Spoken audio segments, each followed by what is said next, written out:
Menyambung pertanyaan saya kemarin tentang tahlilan. Pertanyaan yang mana ini? Yang tentang tahlil. Ah. Jadi kesimpulan dalam tahlilan tersebut, bid'ah atau sunnah? Jangan ke sana kalau kita mau ngomong. Bid'ah atau sunnah, seolah-olah cuma pilihan itu dua. Kalau nggak sunnah, bid'ah. Nggak sunnah, bid'ah. Nah, hukum itu ada berapa? Hukum ada berapa saya tanya? Sunnah itu apa? Sunnah itu ma udhifa ilan nabi, sesuatu yang disandarkan kepada nabi. Ya. Perkataan, perbuatan nabi. Jadi jangan selama-lamanya kalau memang itu sunnah kapan nabi bikin.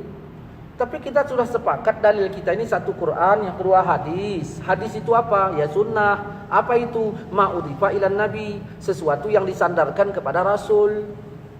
Ada perkataan nabi, ada perbuatan nabi. Nabi nggak bikin, tapi nabi katakan, yaitu disebut sunnah. Nah, sekarang saya tanya, nabi sholat wajib nggak? Sholat 5 waktu nggak? Sholat. Sunnah nggak? Sunnah. Hukumnya apa? Wajib. Wajib. Nabi sholat tahajud nggak? Sholat. Sunnah nggak? Sunnah. Hukumnya apa? Sunnah. Nabi makan minum nggak? Makan minum. Nah, sunnah nggak itu? Sunnah. Hukumnya apa? Sunnah. Mubah. Mubah. Nah, Nabi istrinya berapa? Kata Allah berapa bolehnya? 4. Nabi istrinya berapa? 4. Ini nanya yang nggak jelas. Nabi istrinya berapa? Lebih nggak dari 4? Lebih. Nah, sunnah nggak? Sunnah. Hukumnya kalau kita macam mana? Maka ditanya itu hukumnya. Hukumnya bagaimana? Kita udah bagi kemarin antara kenduri, sudah kita bahas, dengan apa namanya, berdoa membaca Quran. Hukumnya itu apa? Allah menyuruh membaca Quran, umum kalimatnya. Yasin Quran nggak? Quran. Ketika Allah menyuruh kita membaca Quran, berarti kan udah disuruh kita baca Quran. Waktunya ada nggak dari Allah dan tempatnya? Udah kita bahas itu. Jadi jangan berulang-ulang. Hukumnya, nah, Allah udah suruh kita baca Quran. Nah, di dalam tahlil itu kan baca Yasin. Quran nggak Yasin itu? Quran. Oke. Kemudian ada nggak waktu dari Allah untuk membacanya? Tidak. Berarti kan kita yang memanagenya, waktunya. Nah, udah, terus kita baca, ini udah kita bahas dalam beberapa acara kita, udah kita bahas. Nah, jangan itu pertanyaan diulang-ulang lagi, udah jelas itu. Nah, kembalikan kepada hukumnya. Wajib nggak tahlil? Kalau wajib berarti yang nggak tahlil dosa. Haram nggak tahlil? Kalau haram berarti yang tahlil dosa. Kan Allah udah bilang dalam surah An-Nahl ayat 116, jangan kau katakan sesuka lidahmu secara dusta. Ini boleh, ini tidak, haza halal wa haza haram. Saya mengatakan boleh dengan alasan yang sudah saya sepakat, yang sudah saya sebutkan. Ada orang bertanya, nah, kenapa Ustaz sebutkan dalil-dalil aja pakai pemikiran sendiri? Kenapa enggak pakai ulama? Kalau kita udah cerita pakai ulama, udah clearnya kita. Ini begitu disebutkan ulama, dalilnya mana? Makanya saya nggak mau bicara kaul-kaul ulama lagi. Saya bahas dalil. Makanya didengarkan, disimak baik-baik itu.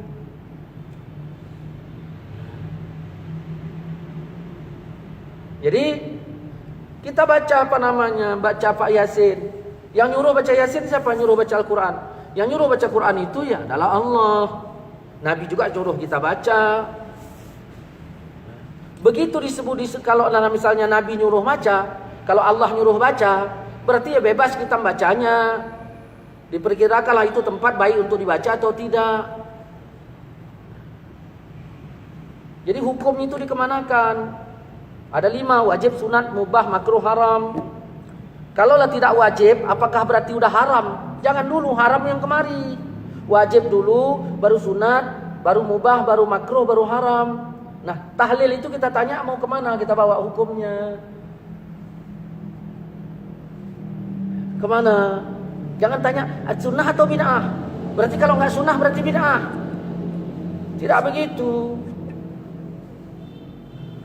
Allah pun bilang, "Wa man lam yahkum bima anzalallah." Siapa yang tidak menghukumkan seperti hukum Allah, berarti hukum.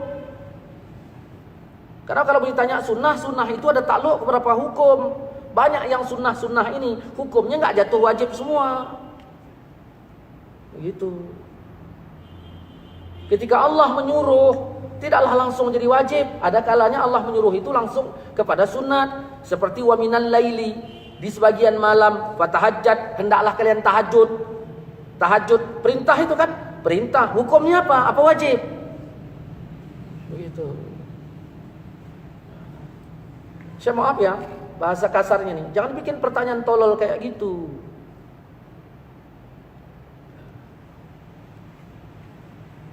Oke lah Ustaz. Ada satu pertanyaan lagi. Kalaulah boleh membaca Al-Quran di tempat orang meninggal itu, apa manfaatnya Ustaz? Ini nanya pendapat saya, apa nanya keterangan? Begini, dah, ya.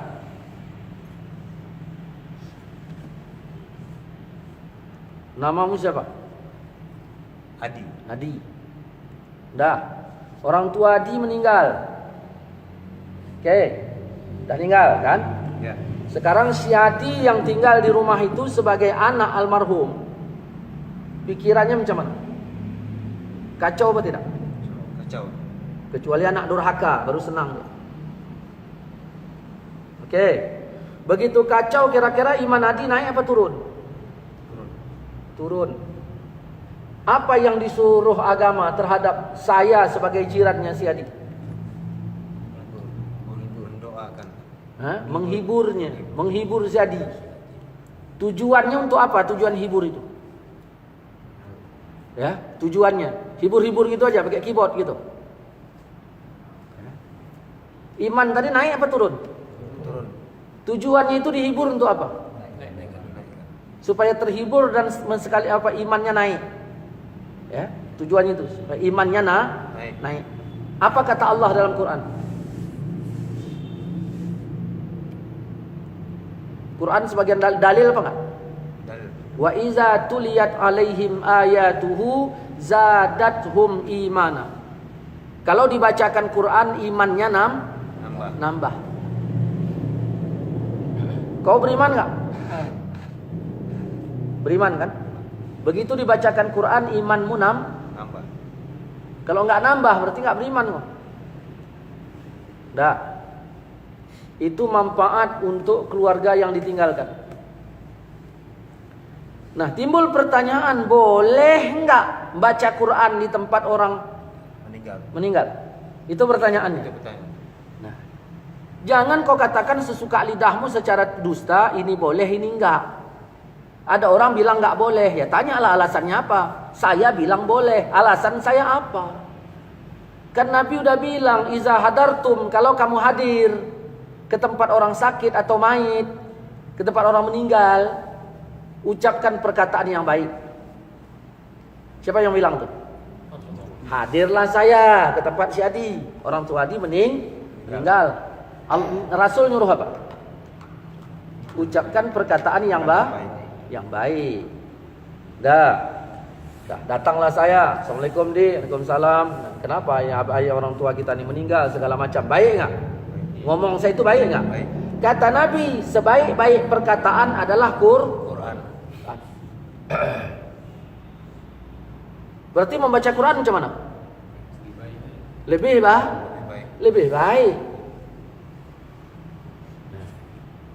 Jelas kan? Berarti membaca Quran lebih baik. Ya udah. Tapi ini enggak lakukan. Sekarang menyelisih apa enggak? Kalau saya baca Quran di situ, yang saya selisihi ayatkah mana ayatnya? Nabi kah mana hadisnya yang saya selisihi? Baru dikatakan berselisih apabila ada nabi bilang jangan, lalu saya baca. Di situ berselisih namanya. Tapi bacanya rame-rame. Apa? Bacanya rame. Berarti babnya bab rame-rame bacanya, baca berjamaah masalahnya. Nanti kita bahas tentang masalah baca berame-rame. Jangan diaduk-aduk masalahnya. Berarti katakanlah, Ustadz saya setuju tahlilan, tapi yang penting bacanya satu orang. Kan enak. Ini enggak, memang tahlilan bid'ah, pernah dibikin siapa? Ini. Datanglah saya tadi. Saya bacalah Al-Quran. Kenapa? Karena sebaik-baik perkataan adalah Al-Quran. Saya baca di situ. 2. Yang ketiga, kalaulah saya ngomong-ngomong yang baik bersama si Adi. Tadi tak masalah kan? Ya.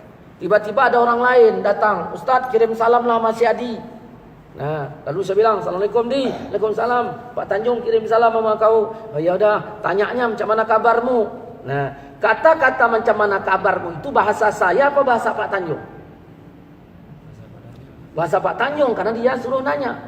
Boleh nggak saya bawa bahasa Pak Tanjung ke rumahmu? Boleh. Kalau bahasa Pak Tanjung boleh saya bawa, kenapa bahasa Allah kau larang?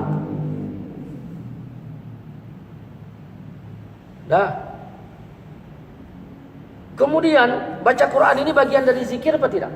Zikir. Bagian dari zikir. Jelas ya? Bagian dari zikir. Inna nahnu nazzalna zikra. Sesungguhnya kami turunkan zikir, itu maksudnya Quran. Zikir. Kata Nabi dalam riwayat Imam Muslim, perumpamaan orang yang zikir dengan yang enggak zikir itu kayak yang hidup dengan yang mati. Bayangkan yang melayat kita ada 20 orang. Yang baca Quran 5, yang 15 enggak. Yang baca Quran digolong zikir apa enggak? Yang enggak baca Quran digolong enggak zikir kan? Berarti sama dengan mati kan? Ini yang heran kita ketika kita datang ke tempat orang meninggal, cerita entah apa-apa, masalah pemilu begini begitu, enggak ada yang nyalahkan. Begitu ditarik ayat, langsung ada yang nyalahkan. Ini paham seperti apa ini?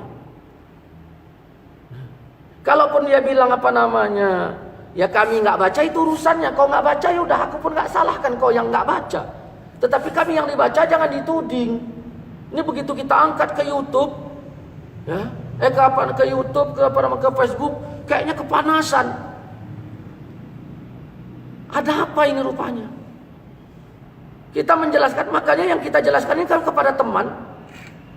Saya Facebook ini punya teman, saya compare, artinya untuk teman saya. Kalau memang pemahamannya beda, ya jangan jadi teman saya. Saya ingin mengingatkan teman-teman, beginilah cara menjawabnya. Nggak ada saya singgah di teman-teman Facebook Wahabi itu sebegini-begini, enggak. Ini yang kepanasan macam-macam ini. Masya Allah.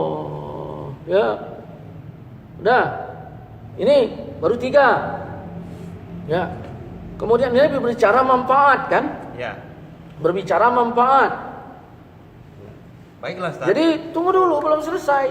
Jangan main baik-baik. Ada orang nelpon saya, Assalamualaikum Ustaz. Waalaikumsalam. Ya. Si Polan meninggal. Siapa? Ayah si Adi. Saya bilang apa? Innalillahi wa inna ilaihi Innalillah itu apa? raji'un. Kembalikan ke Quran. Innalillah itu Quran. Kalau pertama kematian saja kita dikembalikan kepada Quran, kenapa dilarang membaca Quran di waktu yang lain? Kemudian mau ditanya apanya lagi? Sampai enggak kepada almarhum? Kan begitu? Sampai, Kak.